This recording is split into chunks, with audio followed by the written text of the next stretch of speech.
Where is that?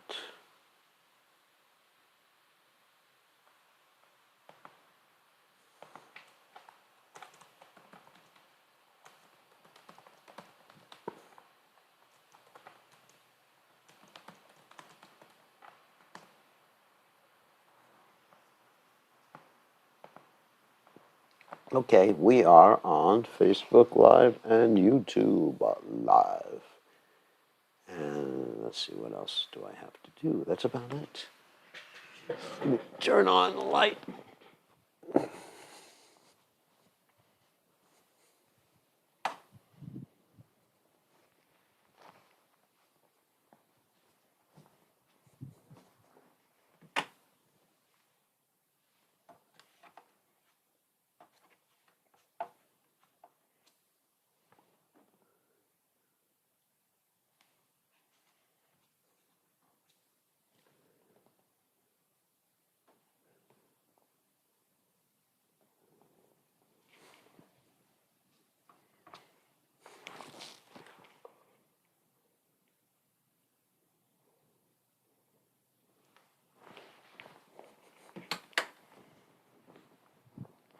All right. Here I am again. Let's see. Okay, we're ready to go. There we go. Okay, gang. Here we are. Let's just make sure that we're using the right microphone. Yeah. Okay. We will chant Jai Radha Madhava. Okay. It looks like someone has a high fever there. All red face. That means they have a really high fever. Not me. Phew, they must have the COVID virus. Oh my God.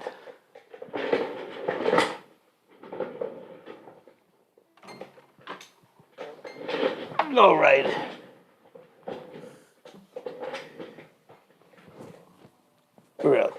All right, let's go. Don't worry, be happy. This material world is miserable.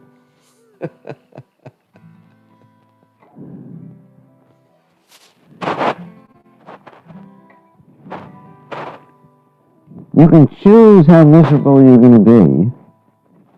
You have free will.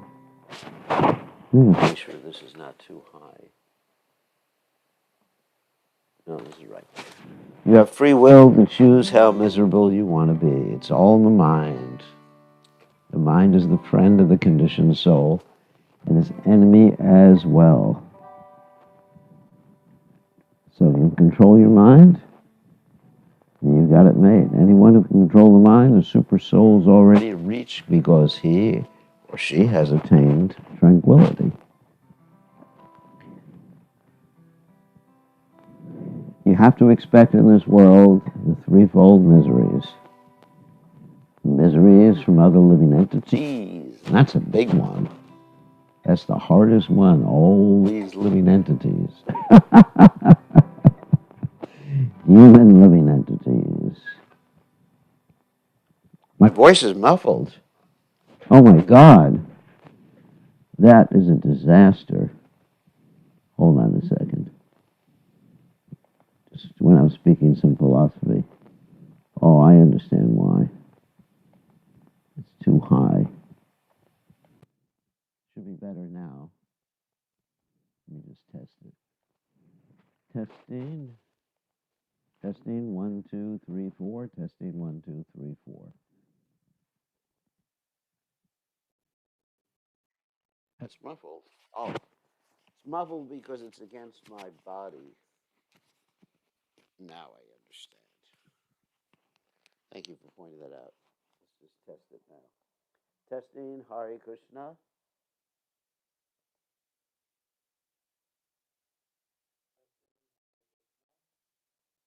All right, let's turn up the volume.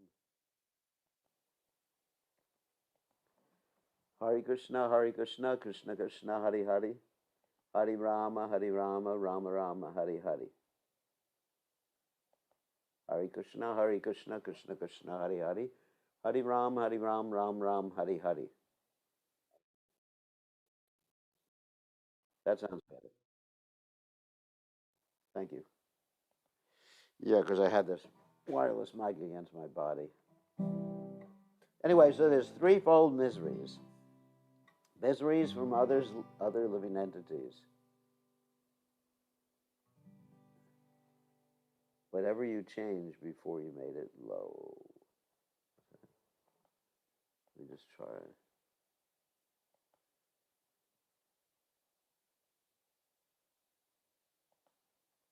A little higher. Okay. It's not low now. Okay, so there's miseries from other living entities, including other aspiring devotees, miseries from the material energy, the weather, and miseries from one's own body and mind. Let's see, the chat. Is it better now? Does it sound better now? Yes, okay. Anyway, just got to tolerate. Tam satikshasha bharata. Let the jackals howl, the caravan will pass. Okay, turn up the volume. All right, let me turn up my volume more on the mic. All right. Volume max. Okay.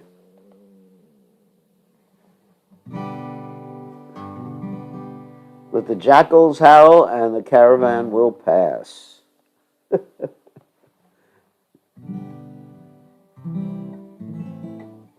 Okay, just have to tolerate. Okay.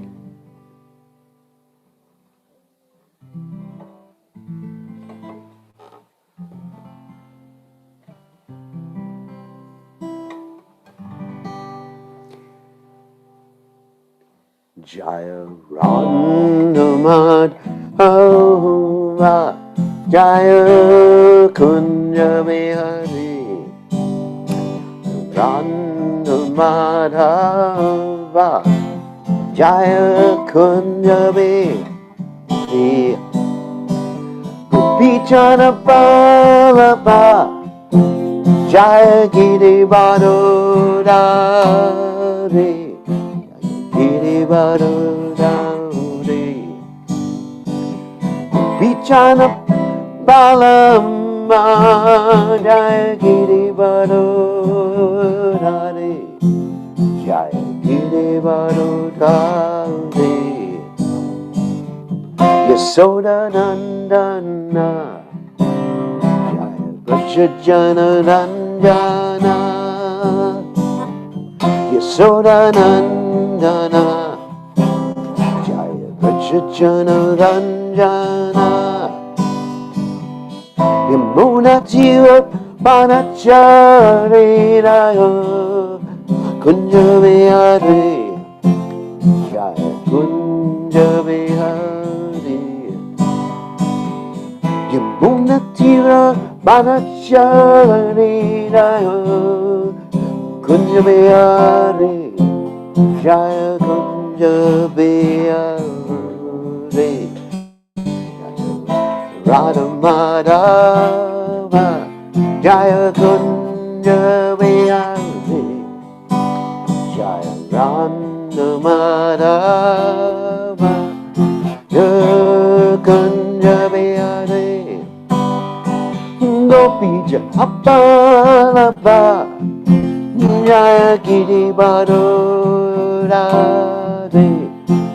Giri Badodari Gopi Gadapalapa Jaya Giri Badodari Jaya Giri Badodari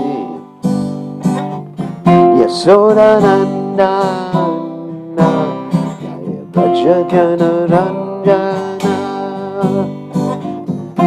Yasodanandana Jaya Prajajanaranja Yamuna Tira Manacharina Kunjabiyade Jaya Kunjabiyade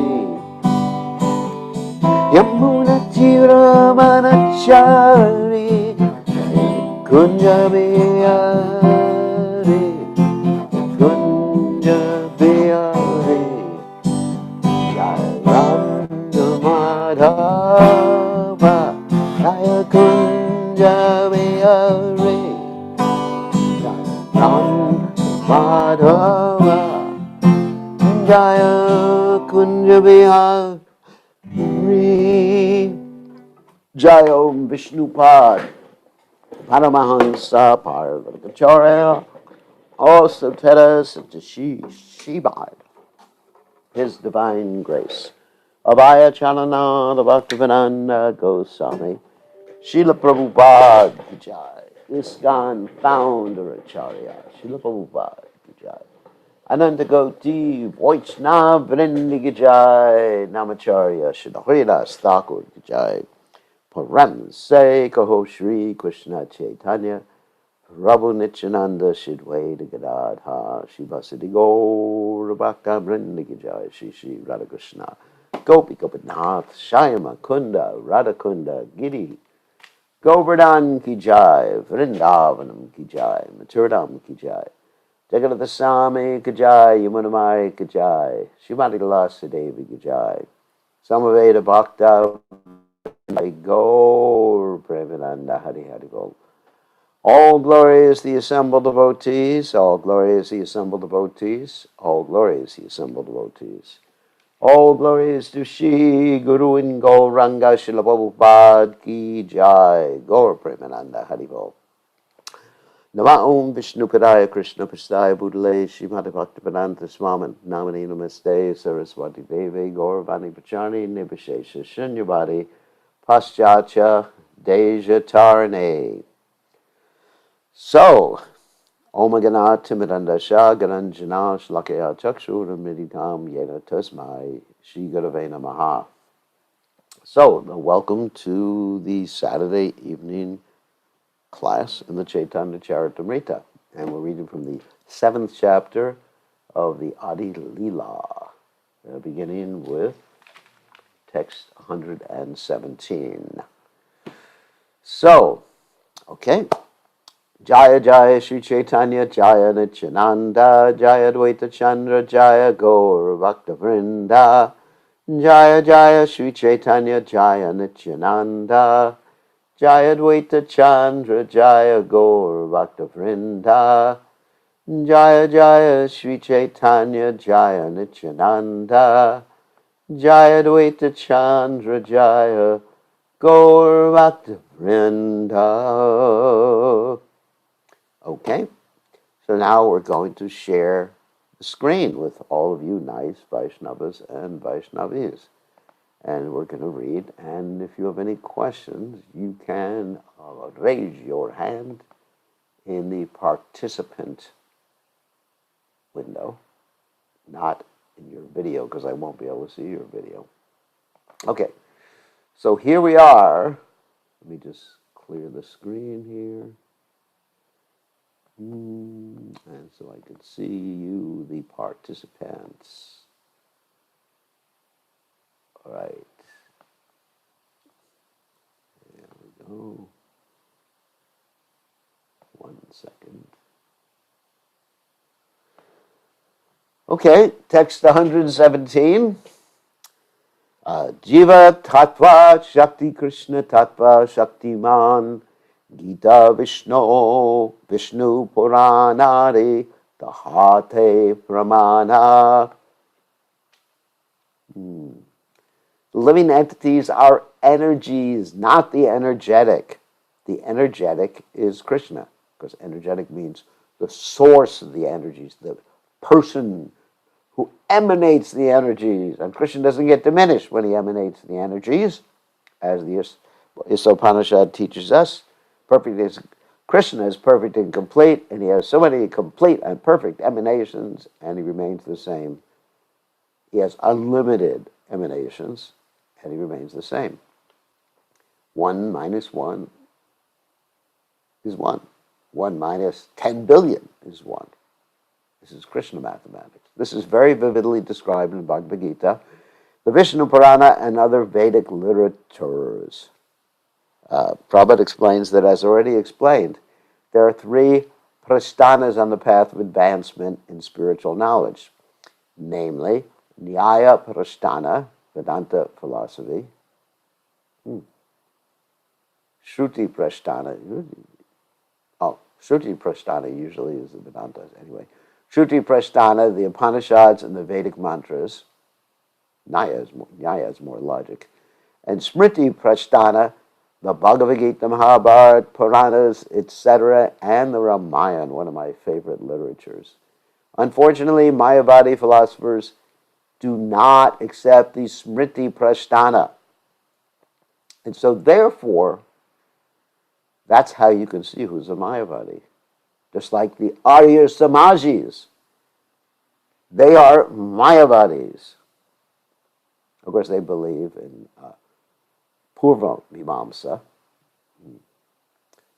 But still, they are Mayavadis. Because they think the Lord's pastimes and everything are illusion. Someone is asking me something in the chat window. Wait a second. Please, unless there's some problem with, I can't even see the chat window now. Thank God. Thank God. Oh, there it is. The voice is breaking and not clear. Is anyone else? Can everyone else hear the voice properly? Just type something. One of you type something. Fine here. Okay. All right. Very good. Very good. So, normally. Thank you. So, then whoever's having a problem, it is your problem. Unfortunately, Mayavadi philosophers do not accept the Smriti Prasthana. Smriti refers to the conclusions drawn from the Vedic evidence. Sometimes Mayavadi philosophers do not accept the authority of the Bhagavad Gita and the Puranas. And this is called Arya Kukuti Nyaya, the logic of half a hen. See Adi Lila, 5th chapter, text 176. We described what that was before, because obviously, if you have a hen, well, the way I usually explain it is that a hen should lay a golden egg, because we don't need eggs. But if we have a hen that lays a golden egg, I would definitely keep that hen as a pet. No doubt about it. So one may think that if they chop up the hen, then they get all the gold inside the hen, but you don't get any gold at that point. In other words, you got to feed the hen to get what comes out of the hen. If one believes in the Vedic literatures, one must accept all the Vedic literatures recognized by the great acharyas, but the Mayavadi philosophers accept only the Nyaya Prasthana and Shruti Prasthana. That is the Rig Veda, Samaveda, Yajur Veda, Atharva Veda, some of the Upanishads, and also logic. They reject the Smriti Prasthana. That means the Mahabharata, the Ramayana, the Puranas, etc. However, I'm going to make reference to a verse in the Rig Veda. Om Tad Vishnu, no, not that verse.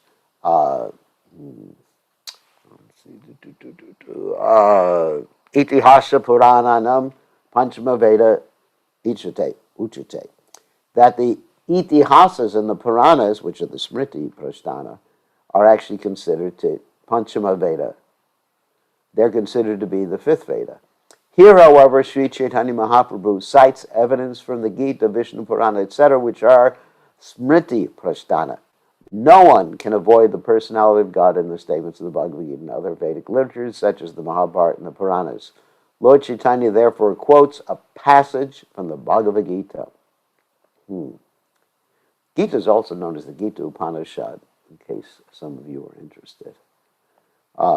Aparayamitas twanyam prakratim vidime param Jiva bhuta mahabaho yedam daryate jagat.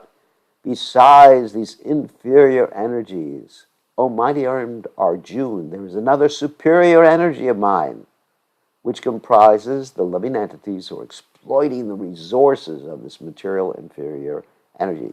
And that's us, the living entities.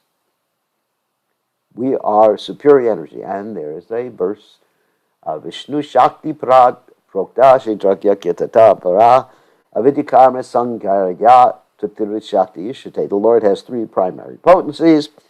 The internal potency, Vishnu Shakti Para Prokta, Kshetragyakya, the living entity who is known as the knower of the body, is also transcendental, but then there's this other thing called the avidya karma energy of the Lord, which means the ignorant activity energy of the Lord, which influences us, unfortunately, in the material world.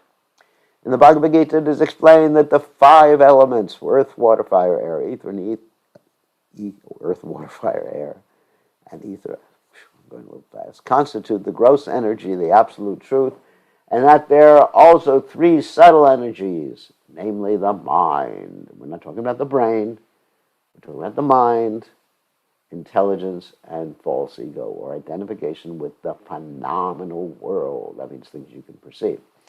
Thus, the entire cosmic manifestation is divided into 8 energies, all of which are inferior.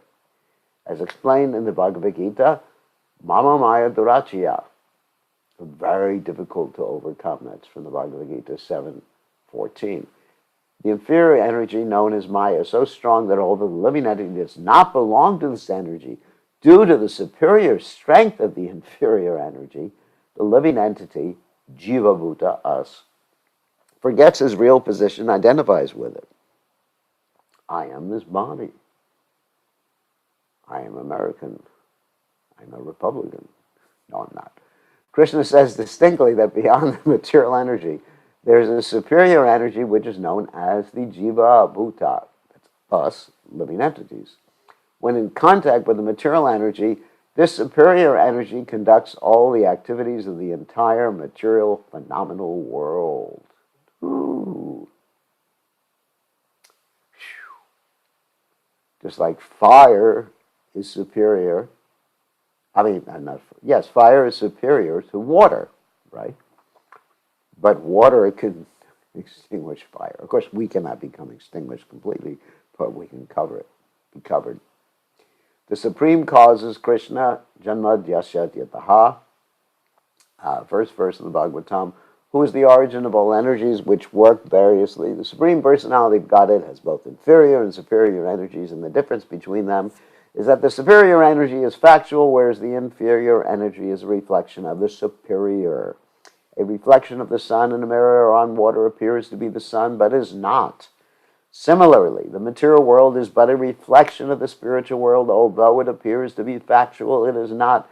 It is only a temporary reflection, whereas the spiritual world is a factual reality. The material world, with its gross and subtle forms, is merely a reflection of the spiritual world. And the Bhagavad Gita in the 15th chapter teaches us about this. Read the 15th chapter about the banyan tree reflected on the bank of a body of water, and the banyan tree has its branches down and its roots up. And that's us. Now, one interesting thing here, I was thinking as I was reading this particular purport, that it's reminded me of something, a little research I'm doing right now. What is the research I'm doing right now? Well, as many of you know, I am on Zoom, as I am right now, many hours a day. And it is driving me crazy. So nowadays, if I get a letter from someone, "Will you please do a Zoom class for us?" I just have a traumatic reaction to it. Not quite. I said, "No more Zoom, please." In the beginning, I was thinking how cool it is. You can go and Zoom and see everybody in the world. And then I'm saying, oh my God. So, because this morning I had Zoom classes for several hours, not classes, Zoom meetings for several hours. Tomorrow I have 2 Zoom meetings beginning at 6 o'clock in the morning and probably ending at about 10 or 11 or 12. Who knows? God knows how it's going to affect me. So anyway, I'm not looking for sympathy, or maybe I am. So I was looking, is there an alternative to Zoom? Is there an alternative where we can have a virtual world and meet in the virtual world? And so I went on my old friend Google,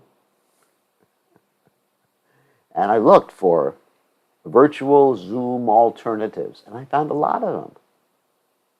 And in many of them, they were virtual worlds where you could have a meeting with other people and just, you could make your own scenery and everything. And in that meeting, you get a avatar.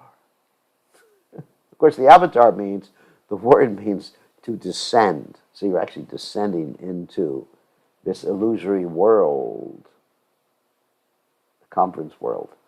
And so you can go to Hawaii, you can do so many places. I was thinking, how cool this is. And then each person, like I said, gets an avatar, and they can shape or design their avatar according to their talent and according to their desire. And I was thinking, that's how we get this body in this material world. That we design our body according to our desire and according to our karma. For example, if you got a lot, let's talk about the video game, or not the video game, the conference, the virtual conference. Let's say if you have a virtual conference, you can hire someone, if you have a lot of money, to design a wonderful avatar of yourself, a wonderful body, according to your desire. So in the same way, if you have a lot of good karma, then you can really get the type of body you want. You know, handsome, pretty, rich, and all that other nice stuff in this virtual world that we're in. So the virtual worlds of the conferences that I'm talking about are simply reflections of this world. And this world is a reflection of the spiritual world. So we're going to go into a reflection of a reflection. And we're going to think that we're somewhere. Let's say I do Hawaii in this virtual world, and I'm really looking into it. It's not just a joke, because, you know, we need some alternative. So maybe a few years from now, I'll be giving this sort of class from the beach, from the virtual beach. So it's a virtual world within a virtual world, or an illusion within an illusion. Prabhupada would say that about someone who took drugs. They say they're in an illusion within an illusion.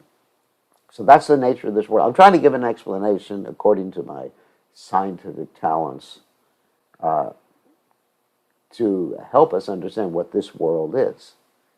We're projecting our ego, ourself, because there's a real ego and there's false ego, but we're projecting ourselves into this material realm, whereas we are not matter. In the same way, if I do this virtual meeting software, I am not a bunch of electrons within my computer either. I'm just definitely not. And you can end your existence in the virtual world that we're talking about just by unplugging the computer. So in the same way, we get unplugged at the end of life. Anyway, enough of that metaphor. The living entity, but it's just to help us understand our relationship with this material world. You know, we don't have an actual relationship. It's illusory. Just like one does not have an actual relationship with a video game or virtual world. It's illusory. However, all right, let's continue with the metaphor, since I like this one so much. However, I can use that virtual world, the virtual conference, to do service for Krishna, which transcends, even though the illusory world within the illusory world, I could use that illusory world within the illusory world to do something for the real world. Wow, pretty cool. Okay, The living entity is not a product of the material energy. He is spiritual energy. But in contact with matter, he forgets his identity. Like if we go into this virtual world, we forget who we are. I've seen little kids playing video games. There's one called Fortnite. Maybe you've heard about it. And they forget it all about the actual world, the real illusory world. Can't say they forget about the real world because it's not real either. It's real in the sense that it exists, but it's unreal in the sense that it's temporary. Nasato vijate babo bab, nabavo vijate sataha. Ubayor api drishtavantas tvanyas tatvadarshabhi. Krishna says the sages think of those things as temporary as being unreal. Because they're temporary. Like a soap bubble, in one sense is real, but it has no substantial reality. So in another sense is unreal. Thus, the living entity identifies himself with matter and enthusiastically engages in material activities in the guises of a technologist, scientist, philosopher, etc. He does not know that he is not at all a material product, but a spiritual. His real identity thus being lost, he struggles very hard in the material world, and the Hare Krishna movement, or Krishna consciousness movement, is trying to revive his original consciousness by giving him the red pill. His activities in manufacturing big skyscrapers are evidence of intelligence, but this kind of intelligence is not at all advanced. He should know that his only real concern is how to get free from material contact. For by absorbing his mind in material activities, he takes material bodies again and again. Although he falsely claims to be very intelligent, in material consciousness he is not at all intelligent.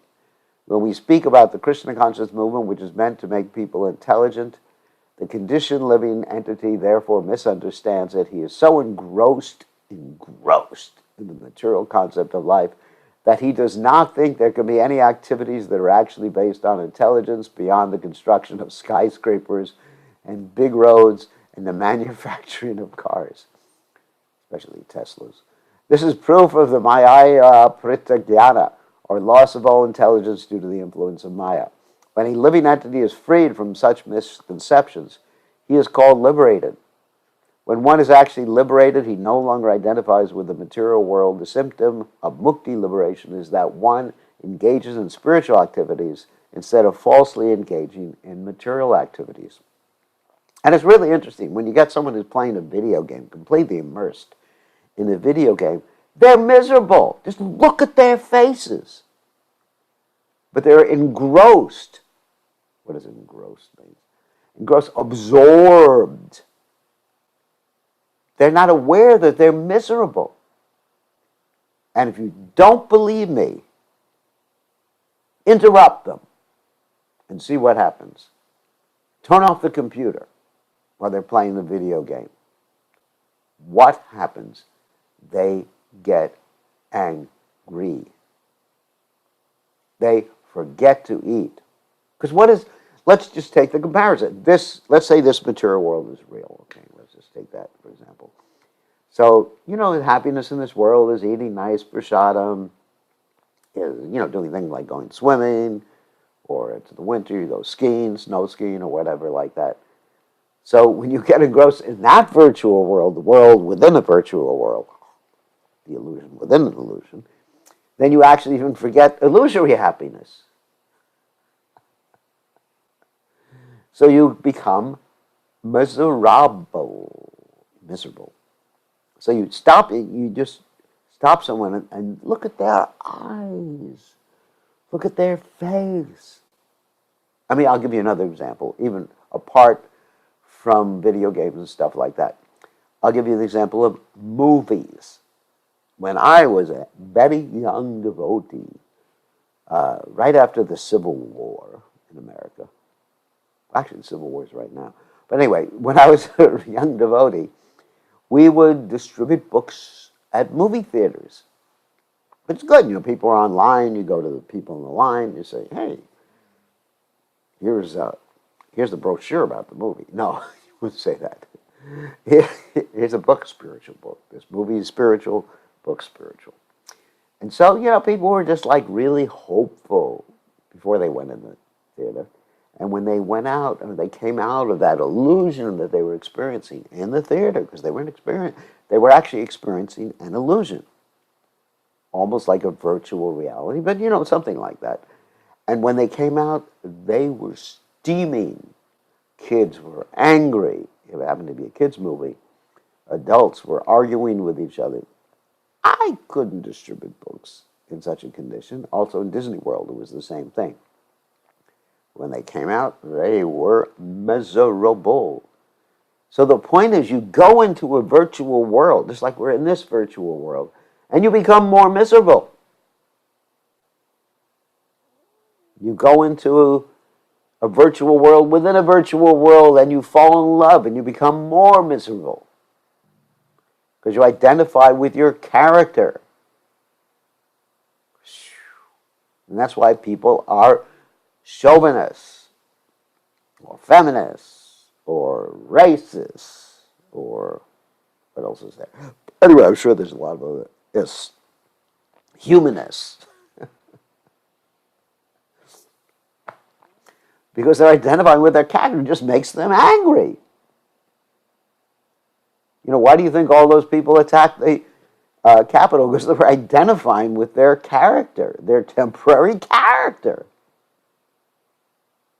You have this upadi, this designation that you identify with. You fix it in your mind. And it makes you miserable. It makes you completely miserable. Anyway, so much for that one. Transcendental loving devotional service is the spiritual activity of the spirit soul. Mayavadi philosophers confuse such spiritual activity with material activity. But the Bhagavad Gita in the 14th chapter, text 26, confirms, beautiful verse, Mam chayo vyavacharena bhakti yogena sevate sagvanan samanti chaitan brahma bhuyaya kalpate. So one who engages in the spiritual activities of unalloyed devotional service of vicharani bhakti is immediately elevated to the transcendental platform, and he is considered to be Brahma Bhuta. He's on the level of spirit. Brahma in this particular point means spirit. It doesn't mean he merges into the Brahma Jyoti. Srimad Bhagavatam, 4th Canto, 30th chapter, text 20, which indicates that he is no longer in the material world, but in the spiritual world. Devotional service is enlightenment. Turn on the lights. Or awakening. Wake up. Jivajago. When the living entity perfectly performs spiritual activities under the direction of the spiritual master, he becomes perfect in knowledge and understands that he is not God, but a servant of God. As explained by Caitanya Mahaprabhu, Jivara Swarupahoy Nit Krishnara Nityadas, that the form, the quality, the ontological position here, Swarupa would mean like ontological position, that means what the jiva is, of us is as a servant of Krishna. Anything else will not give us happiness. Anything else. The typical example Prabhupada gave is the fish outside of the water. Anything else outside of the water does not give the fish happiness. Even a beautiful fish wife. This real identity of the living entity is the eternal servant of the Supreme. That's from the Chaitanya Caritamrta, Lila, 20th chapter, text 108. As long as one does not come to this conclusion, he must be in ignorance. This is also confirmed by the Lord of the Bhagavad Gita. Sorry, I'm just laughing at the fish wife example. 7th chapter, text 19. Vahunam janmaram ante gyanavan mam prapajate. After many births. Sa mahatma sudurlabha. After many births of struggling for existence and cultivating knowledge, when one comes to the point of real knowledge, he surrenders unto me. That's Krishna. Such an advanced Mahatma or great soul is very rarely to be seen. Thus, although the Mayavadi philosophers appear to be very much advanced in knowledge, they are not yet perfect. To come to the point of perfection, they must voluntarily surrender to Krishna. Pran Govinda, wait. You can wait, along with all the other Prabhus. Vishnu, Shakti, Para, Parokta, Shitrag, Yakyat, Kata, Para, Avidyakamra Sangyaya, Tritir, Shakti, Ishate. I just quoted this verse several times.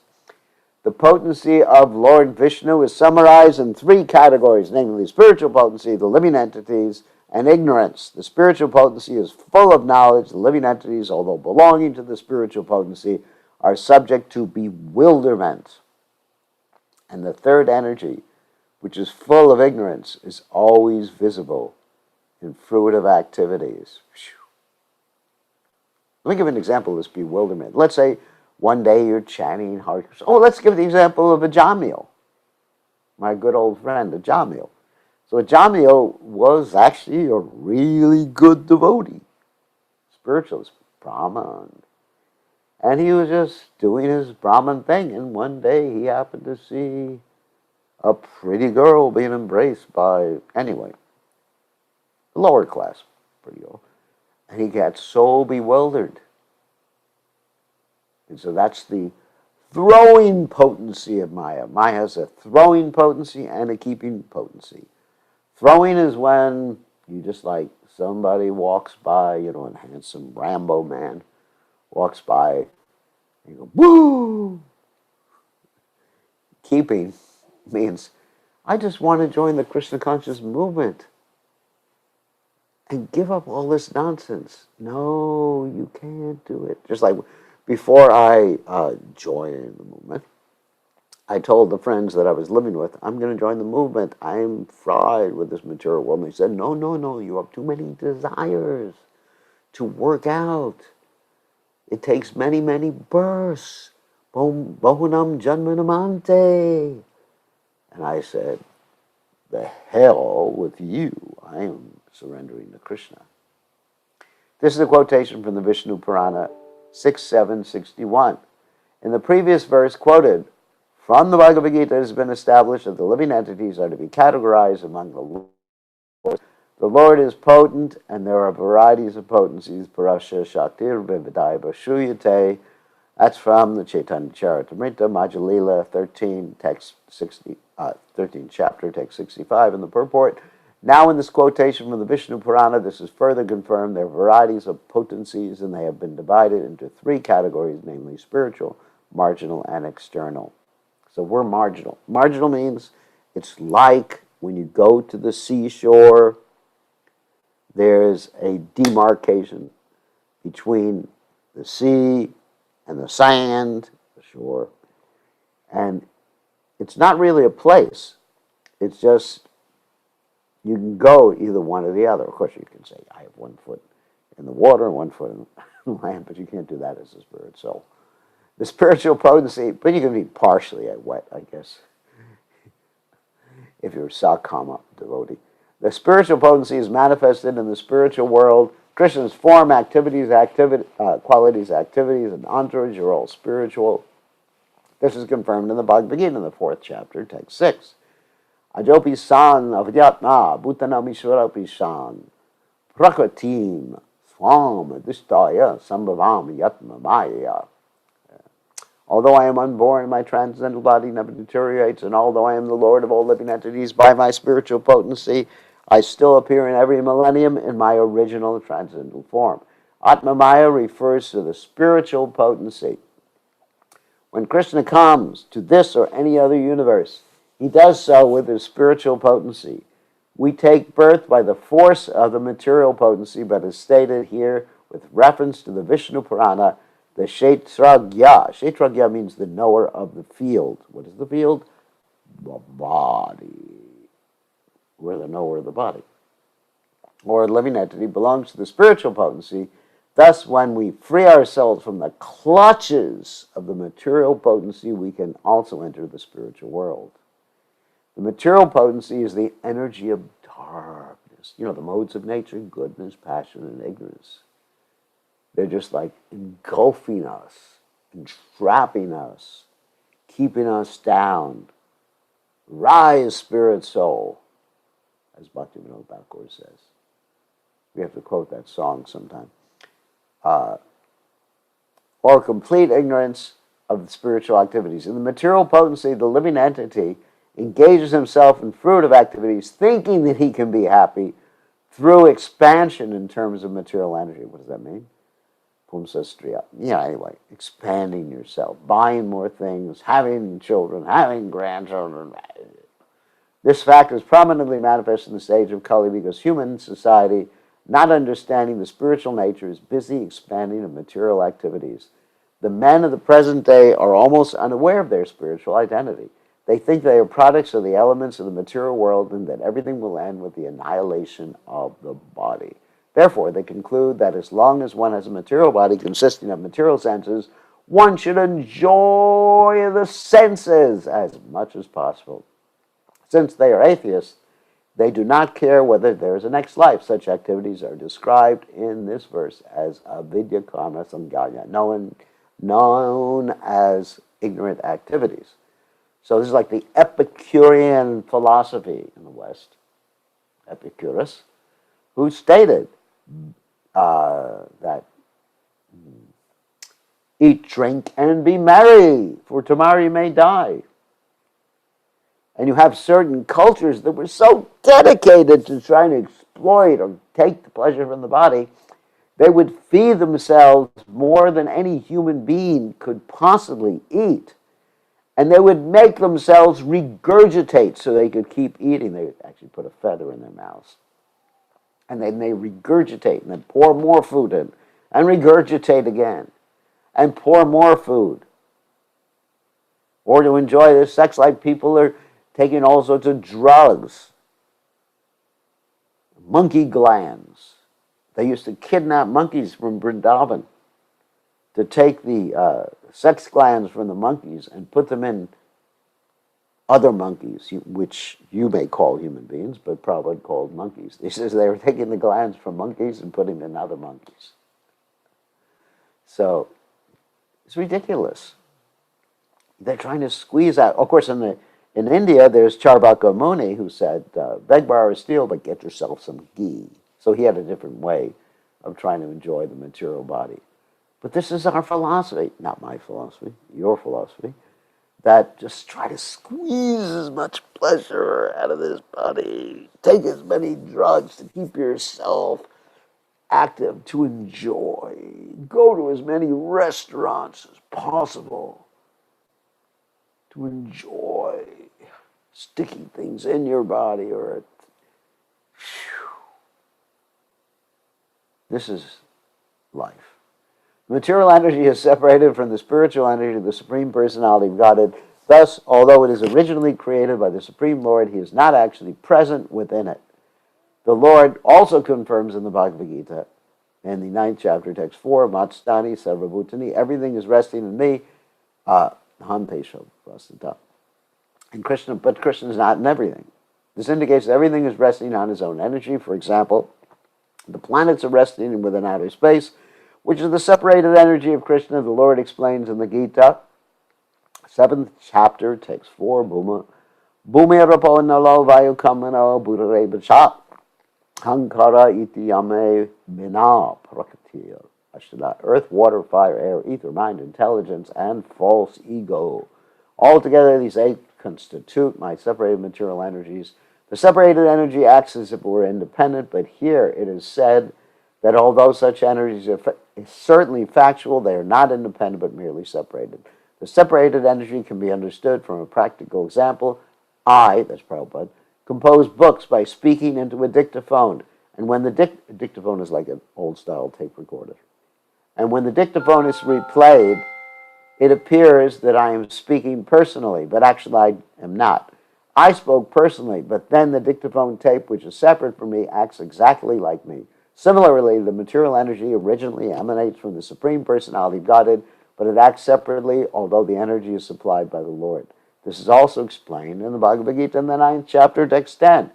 Maya jakshena prakriti suyate sa characharam. This material energy is working under my direction, O son of Kunti, and it is producing all moving and unmoving beings. Under the guidance of the superintendence of the Supreme Personality of Godhead, the material energy works as if independent, although it is not actually independent.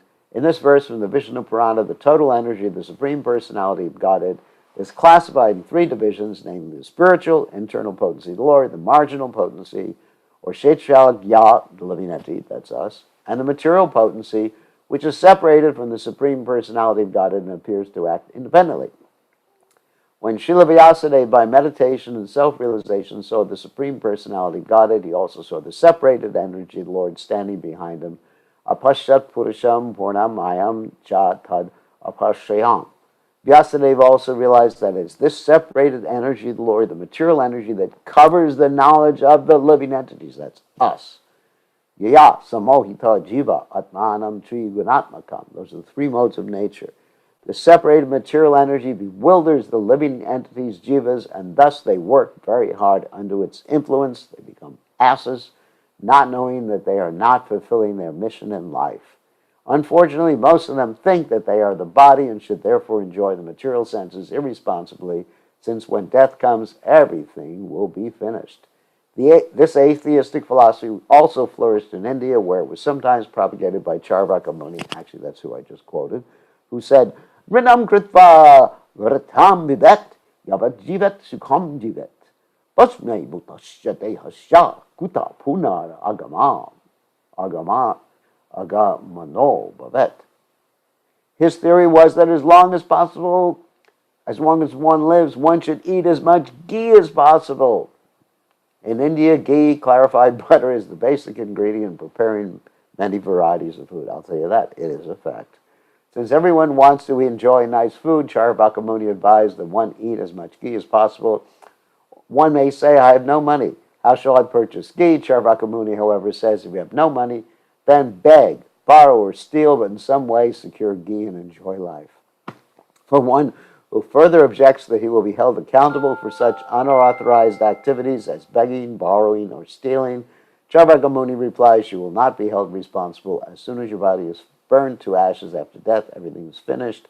This is called ignorance. From the Bhagavad Gita, it is understood that one does not die with the annihilation of his body. Nahanyate hanyamane, Bhagavad Gita 2.20.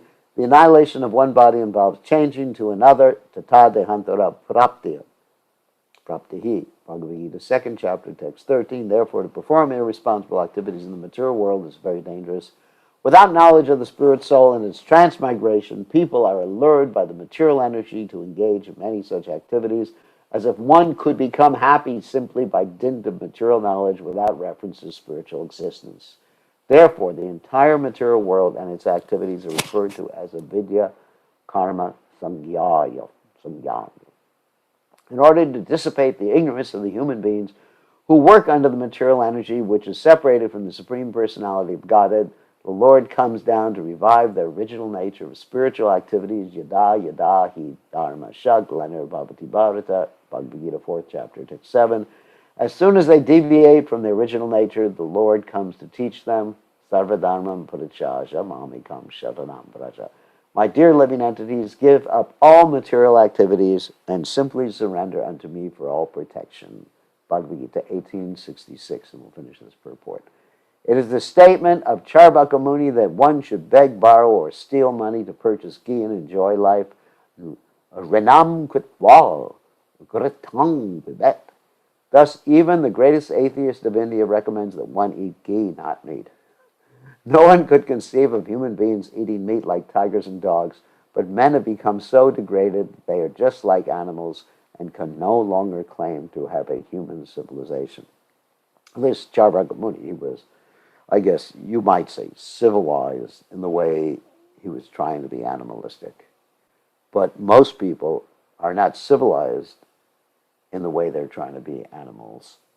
So they're not even animalistic in the way they're trying to be animals. They're incomprehensible. Okay, so let's stop sharing. And I was able to avoid calling on Pran Govinda. This is ecstatic. So let's say, all right, give me a second. Let me unmute everybody. 1 second. Okay, does anyone have a question except for Pran Govinda? Gurudev. Uh-oh. Praneshwara, yes, what's your question? Gurudev, like now the kids are absorbed in game. So what is the solutions for the kids? You have children already? That's pretty fast. You were just married. What is the solution? You give them Krishna conscious games to play. You know, when I was young, we would go outside and have physical activities. It was fun. There was no question of ever sitting inside, even if it was snow, because you don't even know what snow is. You are so unfortunate, Praneshwar. You don't know what snow and ice and cold weather are. I just feel so sorry for you. Anyway, but at least you know what smog is and dirty air and bad traffic. I mean, you are so fortunate, unfortunate. Anyway, so when I was young, we would go outside. We don't Mr. Roy's care what the asking how to weather. keep kids from playing video games, and he just got married like 2 months ago. And so far, it's just I had to mute her. So,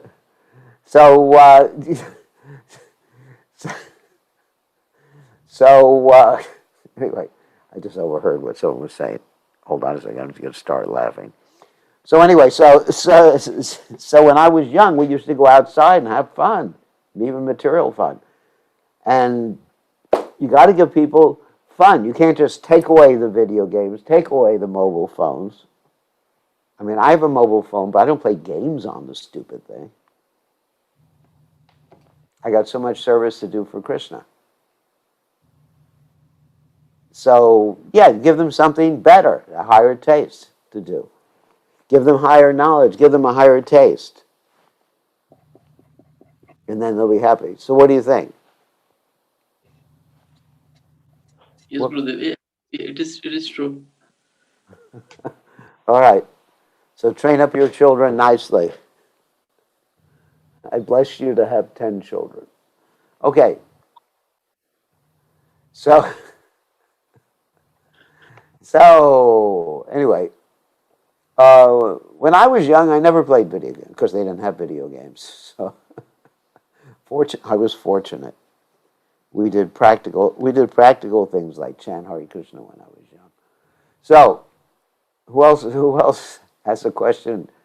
You have to save me from save me Hare so I Krishna, don't have to Gurudev. ask This is Prango. Gurudev Yeah, Das. Hari Dave.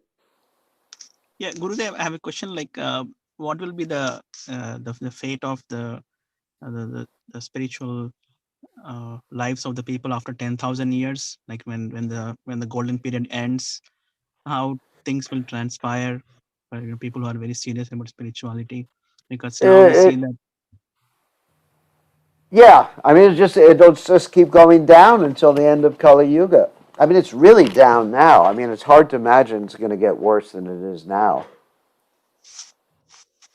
But at least now we have, like, we can go to temple, do things, so many things. We can do sadhu sangha, but uh, like people who really want to practice spirituality after 10,000 years, Well, we after see. 10,000 years, I mean it'll go down.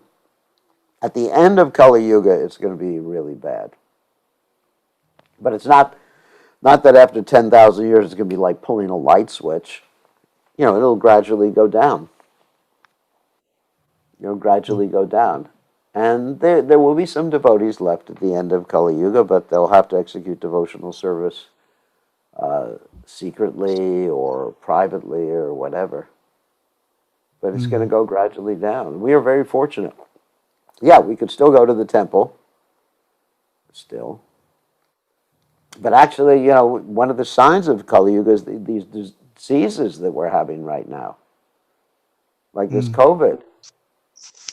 This is a sign of Kali Yuga. I mean, in one sense, it's an impetus for us to take shelter of Krishna, but it's also one of the symptoms of Kali Yuga, rampant diseases like this. And of course, externally, we can say that COVID and these viruses like this, like the RNA viruses, they're caused by people raising animals for food. A lot of these viruses are caused. That's externally. But ultimately, this is one of the symptoms of Kali Yuga, that their diseases will become more rampant. And the scientists will try some methodologies to try to counteract these diseases, and then diseases will become more rampant. Prabhupada said sometimes when people build hospitals, then Krishna arranges to fill them up. So there'll be more sick people. Yeah, things will get worse before they get, anyway, the worse before we go back to Godhead. Of course, we're supposed to be in a golden age, and things will get better for a little while, hopefully, if we carry out this mission. Carrying out the mission of Lord Caitanya is a little tricky.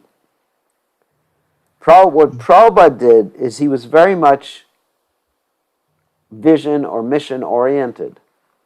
And because of that, he was able to adjust details, not the principles of devotional service. Principles are things like Dasamula, the things taught to us by Bhaktivinoda Thakur, the basic, untouchable, axiomatic truths. Prabhupada would never touch them or change them. But his methodology of engaging people or presenting Krishna consciousness, the external aspects, changed because Prabhupada utilized the standard of judgment that utility is the principle. And Prabhupada tolerated a lot of things. Prabhupada, I was just listening to a class the other day. Prabhupada said he lived in someone's house and they had cat food in the refrigerator.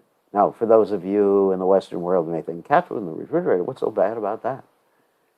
But for a Brahmin or someone who is actually high class, I mean, even myself, I'm not saying I'm high class, but if I were to open up a refrigerator, I mean, let's say years ago I went to visit my parents and I opened up a refrigerator and found meat, I felt completely disgusted.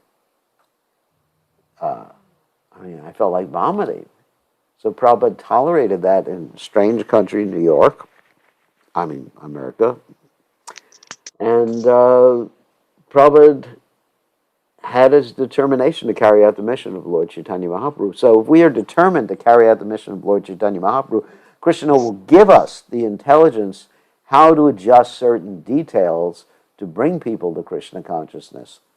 And those details are different according to time, place, and circumstances. Prabhupada says it's set himself in the Chaitanya Charitamrta, which we read previously, that certain things that are applicable in India may not be applicable in the West, and vice versa. So we have to be able to determine and have the intelligence. Prabhupada expected us to have the intelligence. Some people say, well, Prabhupada never did this or that. Okay. And Prabhupada actually said that in relationship to his godbrothers or his spiritual master. He never did this or that. But the point is the world is changing. The world is changing. So, there's going to be a lot of things that you're all going to do in the future to spread Krishna consciousness. Especially you young folks like Pran Govinda. He's only 22 years old. But especially what you young folks are going to do, try to find another young folk, like Mother Urmila, young people like that. Young people are going to do in the future. We cannot conceive of what state the world's going to be, what technology is going to be, what the moral principles are going to be. Actually, I'll tell you something really funny. That we're having this mediation right now to determine, determine who's going to be a guru. So sometimes it's determine if certain people can be gurus. I have to be really vague about this.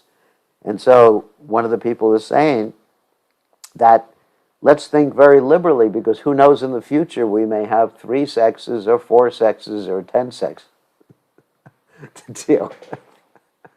And I was going, oh my God, we're trying to win this argument, and now it's becoming more difficult. Oh my God. So anyway, the point is we don't know what the future holds, what we're going to be dealing with, how weird this world is going to be, and what sort of strategies we're going to have to employ to bring people to Krishna consciousness. I can't predict it, so I'm not going to say to my disciples, you've got to do everything the way I'm doing it, because I don't know the way the world's going to be. I just don't. I'm not God. Prabhupada's not God either. And so there has to be certain details that are going to be really, really, if I could look in the future now, I would probably say, oh my God, how are people going to spread Krishna consciousness in such a condition? But you devotees will have to figure it out when I've gone back to home, back to Yamaraj at the end of this lifetime. So, all right, one more. So, Pran Govinda, you get your consolation prize by asking a question. You had your hand Please up. accept Okay. please accept my humble obeisances. All goes to Prabhupada Maharaj. I accept it. All right, so. Thank you for your blessing, 22 years old. I love that. Well, Maharaj, that's not very, I don't know if that's a blessing. I'm happy I'm not 23. So what question do you have? Maharaj, my attitude towards someone or something, what determines material or spiritual? If I see the connection, a flower plant or a leafy vegetable, okay, this is Krishna's energy. I'm going to offer it to Krishna. Now it is Yes. spiritualized. Yes. If my attitude is I'm going to enjoy it, that's material. That's So right. now, not only potentially I am spiritual, essentially I am spiritual as a soul. Yeah, you are spiritual, yeah. Okay, so my question in this case, in this scenario, what happened to the plant who is not actually deciding whether to go to Krishna's mouth or some living entity's mouth? I'm deciding. So what happened to the plant? And my question is, Which plant? The plant that gets offered to Krishna or the plant that gets offered to Maya? What is your question? well, Maya, I don't have to worry. To Krishna. To Krishna, you are so merciful. You are giving that plant Krishna consciousness. That's the mercy of a devotee, to take the plant and cook it and give it to Krishna, or the flower and offer it to Krishna. You are creating the good fortune of that living entity. What does that mean? The soul goes, that plant goes to spiritual world, or No. The soul in the plant may get the chance to become will get a chance to engage in devotional service in the next life. Oh, I see. Because Okay. you're starting, that's called a Gyata Sukriti. A Gyata Sukriti means you're engaging the living entity in Krishna consciousness, whether that the living entity doesn't really know what's happening to it. Okay. So the plant is not directly chosen. Hey, I want to be offered to Krishna. Take me, Pran Govinda, and offer me to Krishna. The plant is not thinking like that, but you are thinking of giving mercy to the plant.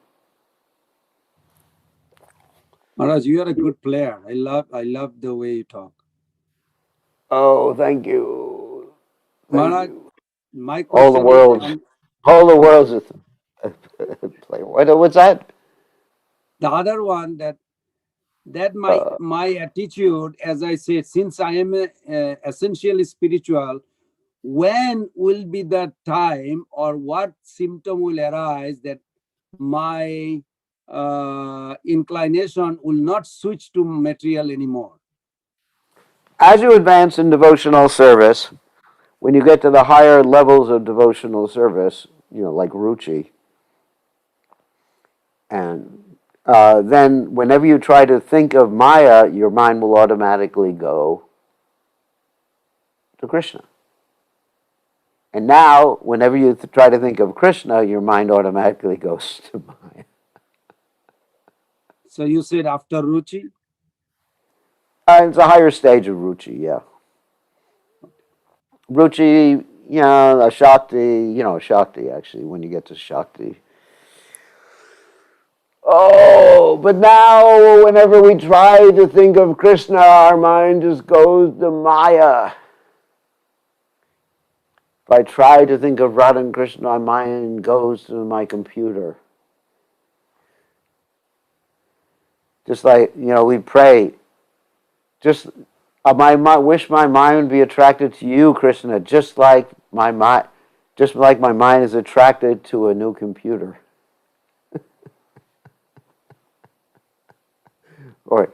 or a young, of course the statement is like a young boy is attracted to a young girl, and a young girl is attracted to a young boy. Because that's a spontaneous attraction. You see this all the time, like a young boy, young girl, they just have eyes for each other and they ignore the rest of the world. So we just pray that we could just have eyes for Krishna. We could say to Krishna, I only have eyes for you. Anyway, just be patient, just go on chanting and serving, and one day that will happen. So Maharaj, can I ask you my final question? Well, yeah, quick. In Chaitanya Charitamrta, at least two places I found that when the spiritual energy called cognizant potency and pleasure potency is bestowed in the heart of a conditioned soul, Yeah. then that soul is literally out of material condition. It will be in spiritual. Can you just give it to me, Maharaj? Why can't you just give it to me? Give you what? Bhakti? Those two spiritual potency. Or All what right, can I do to get it from you? Here, you can give like $1 billion and you'll get the spiritual potency. I don't have that. So then it's hopeless. Anyway. No, I'm just teasing. I'm Anyway, just curious, Maharaj, how does it work then? How does it work? Dedicate yourself to the order of the spiritual master and to Srila Prabhupada's mission, and then Krishna will personally take you by the hand and take you back to Godhead. That's how it happens. Yasha prasada bhagavat prasada yasha prasada nagati katopi. Okay, see you later. Okay, we'll see everybody tomorrow.